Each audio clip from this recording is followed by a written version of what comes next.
Hey there, I'm Erin, a Squarespace developer and educator, and welcome back to my channel. In this video, I'm going to go over how to create a form in Flodesk. Now, I mainly make videos about Squarespace, and I do love Squarespace, and I use it for my website, but for my newsletter, I prefer using Flodesk.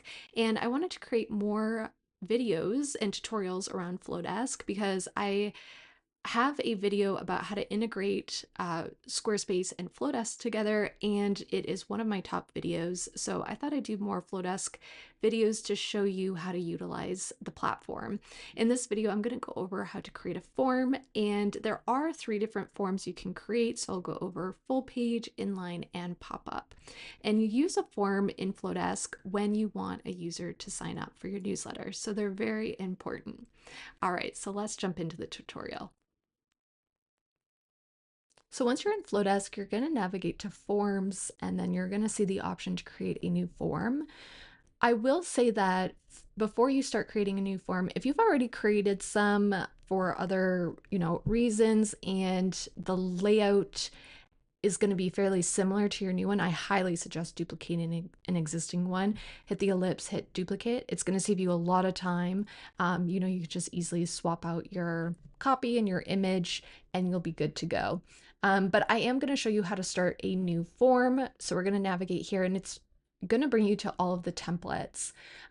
Before looking at the templates, it's good to know they make it look like there's more than 3 options for the forms, but really it just boils down to 3 form options. The first one is a full page, and this is where Flodesk gives you a URL to share.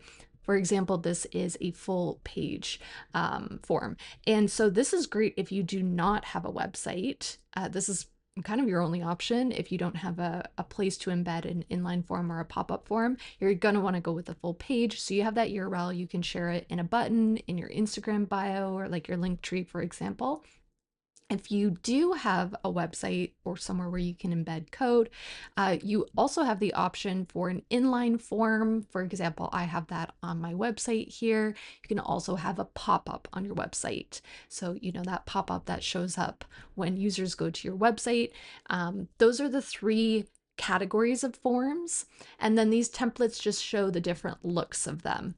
Ultimately, once you choose a form, you can't customize it too much. You can customize the image, the copy, the kind of the email area, first name if you want a last name, if you want certain preferences, you can edit that and what the button says, colors, fonts, but you cannot change the layout. For example, if I were to choose this, I cannot change that this image is the full height and 50% of the page. This is a set layout. This is set that there's 2 colors and this image is smaller. So it's kind of set. You can't be moving things around. I do a lot of Squarespace videos. It's not like Squarespace where you can just grab the elements and move them around. It's quite set. So just try to choose a layout that's going to match what you want, and then you can just edit out those core elements. So I am going to go with this one. So you're going to hit customize. And the first thing it says is to choose a segment. You can create a new one, or I'm going to create one I already have. I'm creating this form for my new freebie, my SEO checklist. So I'll save this, and then it's going to bring me in. So you just click on the different elements to get that editing panel up. So I'm going to toggle off the preferences because I don't want these options here. So I'm going to toggle that off. I actually do want my image to show on mobile, and we'll look at mobile in a moment once I add more items in. And I'm going to change the background color. I have my brand colors already in here. If you don't have your brand colors in, I would highly suggest you do that in the settings area. It will save you a lot of time. And I'm going to maximize the width of this. I'm just going to I like the look better of it. So I clicked on the image area here, and then this is giving me my image options. I'm going to upload my image. And then you can put overlay effects on, such as an opacity. I am not going to do that. I am going to zoom in a little bit, so it's a little bit bigger. And then under accessibility, I am going to add some alt text. So I'm just going to grab that. So alt text is describing the image for screen readers, and like Google also uses it as well. So it's just describing the image here.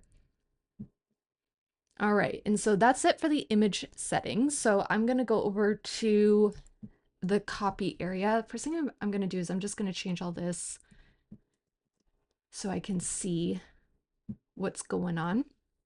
All right, so I'm gonna copy in my header content and then my body content here.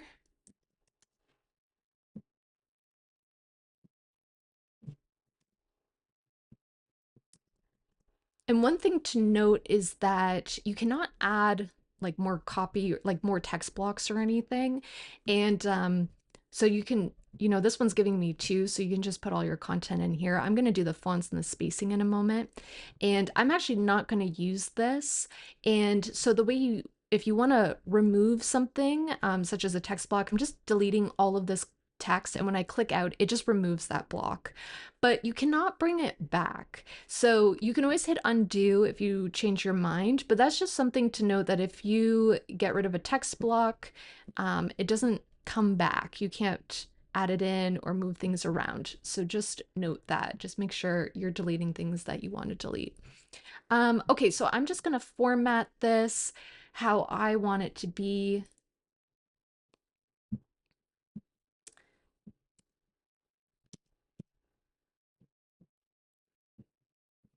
So I'm just going to change it to my fonts, my font sizes. You can use the slider here, or you can hit your number in with your keyboard and hit enter. That will, it's a lot quicker. And then the spacing is just things like line height and letter spacing.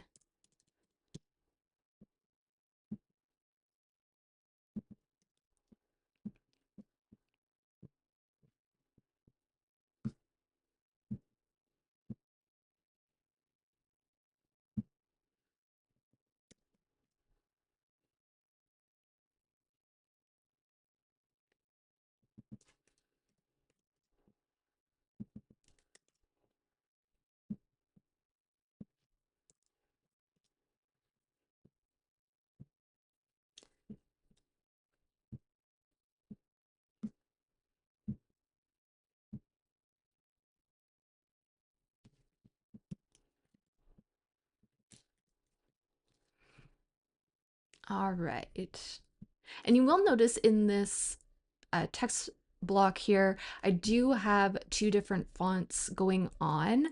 So I added, I wanted two headlines. I kind of want a sub headline here and then a larger headline. So just make sure when you're changing the fonts, just make sure you're highlighting just the content you want to change the font on. Because if it was kind of like this, it's going to change everything all at once. So just make sure you're kind of focused on the specific area you want to edit. All right, so now I'm just going to fix up the email area here. So I'm just going to click in the fields. It automatically has the first name and the email address in. We can add more fields, such as a last name or a custom field if you would like. And you'll see here first name required is not toggled on. I leave it like that. Email address is always required. But for me, I don't mind, if people want to skip the first name. And then you're going to toggle over to font here, and you can change all of those fonts. And then style is going to let you change the look of it. So I actually want it to be more pill-like with a white outline. And I think the field sizing's okay. This is the spacing. Like if I wanted it to be a little bit taller, the padding, I'm actually going to center the text, so the padding doesn't really matter to me. I'm going to make this white more readable. I'm going to center it. I just like it centered, uppercased. I think I'm going to go with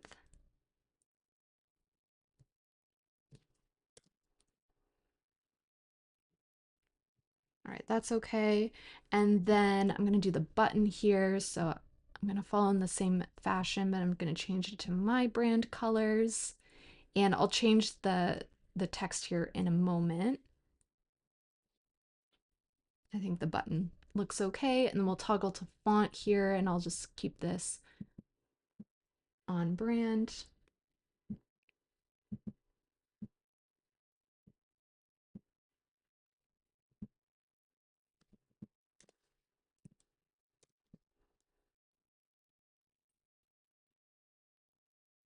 And then I actually want to change this. So I just go in and delete that, just like I did in these text areas. These are set. You have to actually go in here to edit those field areas, but everything else you can just click in and edit that.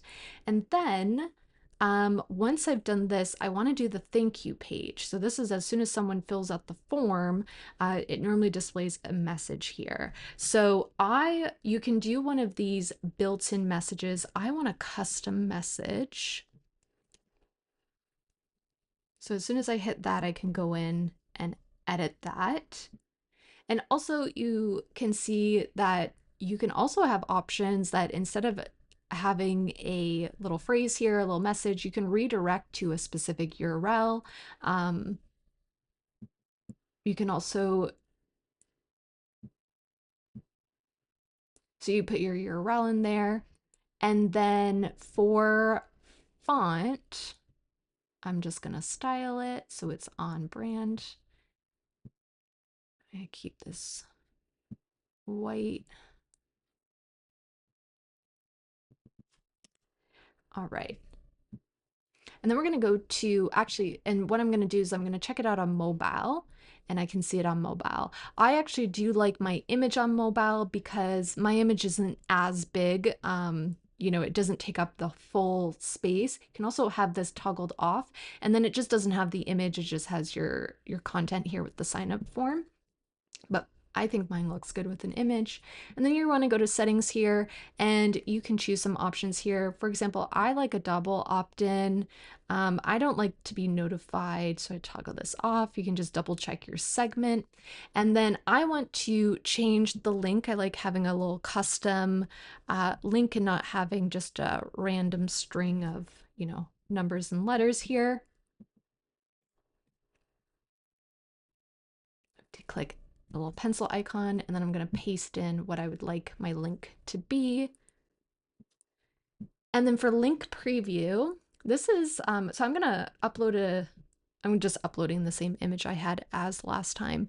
And then I'm going to put a title and a short description. So this is for when you share that URL link, whether it's, you know, in an Instagram DM or you text someone the link, it is going to have a little pop-up here. So instead of having that Flodesk default, I'm going to put my own little custom content in there. And then you're all done, and you can hit share, and you're going to grab this link and you can pop that in and share that with people, and then it's good to go. But double check it. I would also, you know, especially if you've set up a workflow with this form, then you should definitely like sign up yourself and just double check it. But there you go. That's how you can make a full page form.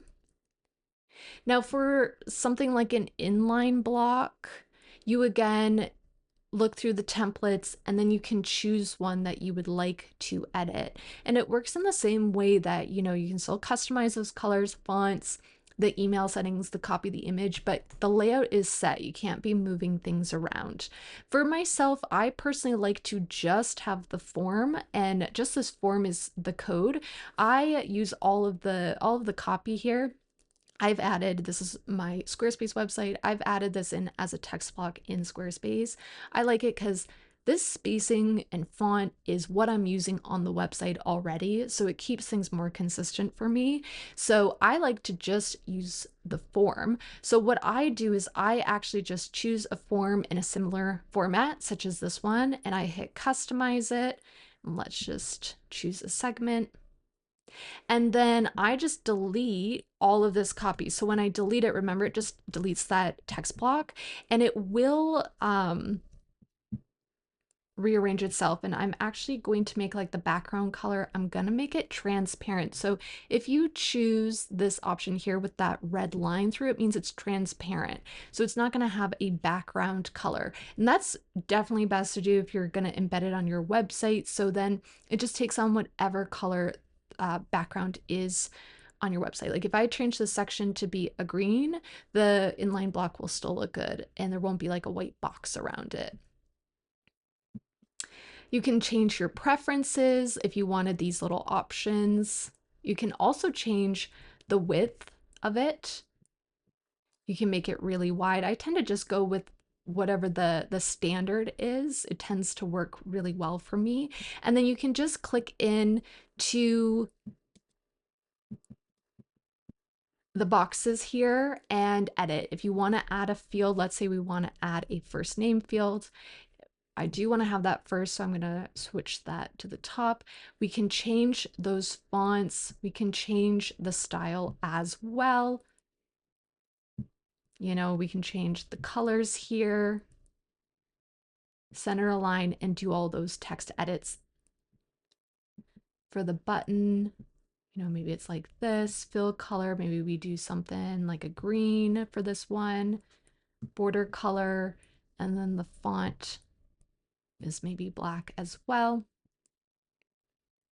And then make sure you do the thank you as well. Again, you can redirect to a different URL. You can choose one of these set messages, or you can do your own custom message if you would like. And then switch back. Now for the inline form, when someone signs up, the inline form just disappears. I don't have any copy or anything, so it's just going to show this. And then we want to check it out on our phones as well. All right, and then you hit settings. You can change your settings. You know, like I like double opt-in. I don't like to be notified. And then you get your embed code to add to your website. I have a separate video on how to grab these embed forms and put it into a Squarespace website. So you can check out that form if you want to learn more on how to do that. And then your steps for this is done. Now it is going to embed it. I think just a nice note is that here you can bring those text blocks back, but the thing is like if you delete all of the content here, when you get the embed, it's not going to show these like blank text blocks. It's not going to show this extra sizing. It's just going to give you the inline block code for the content that's showing there. All right, and then the last form option is a pop-up. So if you go to new form, you can look through, but I'm just going to skip right to pop-up so we can find the one, all just the specific pop-ups here. And so you can scroll through and see the different types of pop-ups. You know, there's some that have images to the side, there's some that have images to the top. You can also do video now. So I think maybe I'll just choose this one here. So again, you choose that segment or create a new segment. And then you can change the text here. And it all just kind of works the same where you do the design, then you do the thank you, check the settings. When you click on just kind of outside of any text or image area, it's going to give you just the site. It's like the site-wide options, you know, if you want those email preferences on or not. So the canvas color is the color of the pop-up here. So maybe let's just do something a little obnoxious, like make it my green color, and then the background color is white. We can also again do it transparent, so you know, if it were to pop up on my website here, we'd just see the form and we'd still see the background behind. But if you want it to take up just kind of the whole background and not see the website beneath the pop-up, you could have a background on there if you wanted to. You can fiddle with the width and the background opacity. So if you do have a background color, you can change the opacity. So for example, if it's 0.5, that's 50%. So it just has that little fade. You'll see the website beneath the background. And then It's just the same where you can click into the font areas, the text areas, and change your fonts and style things as you would like them to be. The image, you can upload your image, and in this one, it gives us a few different shapes to use. This one actually doesn't work well. I have one which has some white space on it that might work better. There we go, that looks better. Now my image is not optimized for these shapes really, but you can play with these shapes if you're using something that has a full image or like a stock image or a picture of yourself or something. And again, you still have those overlay options and the accessibility area to add that alt text. And then you'll want to click on the email fields and the button and change these as to how you would like them to be. So really the steps of editing the form, the full page form, the inline form, and the pop-up form, they're all very similar. They just have different looks and different ways of sharing. The full page has the URL. Inline and pop-up have a code that you embed, but it's just about when you choose your template, you choose something that where you really like the layout, and you're just going to change the fonts, colors, copy, image, and you can change some of the email address area, such as adding fields, adding preferences. You can change that button text as well. And then editing the thank you page where you have your message, or you can redirect them to a different URL. So setting them all up, once you choose your layout, it's actually quite similar just in the editing area. So now with the pop-up, you have extra settings though. So, I love a double opt-in, as I've been saying, and then you have choices with the pop-up on when you would like it to display. So if I wanted someone as soon as they come to my website to have this pop-up come up, that's immediately. If I prefer to wait a certain amount of time, 10 seconds or 30 seconds, or once they've scrolled through a certain amount of my website, 30%, that's when the pop-up shows. And so you have those choices, and then you also have that choice to show it to return visitors or not. With cookies, your browser remembers websites you've already been on. So, if you don't want to show it to someone who's already been on your website, you just toggle that off. And, if you want to be notified every time someone signs up, you just leave that toggled on. I like to toggle off. And then you get an embed form for the pop-up. You just get a header code that you add to your website. And again, I have a video on how to embed a pop-up form in your Squarespace website. So check that out if you need help with the embed codes. And that's it. So there's 3 different types of form: the full page, the inline, the pop-up. Choosing your layout, I think, matters, but then past there, you can just kind of customize it with your content and your branding, to fit your brand and your website. And there you go. All right, I hope that was helpful for you and you enjoyed this video. Let me know in the comments below. Bye for now.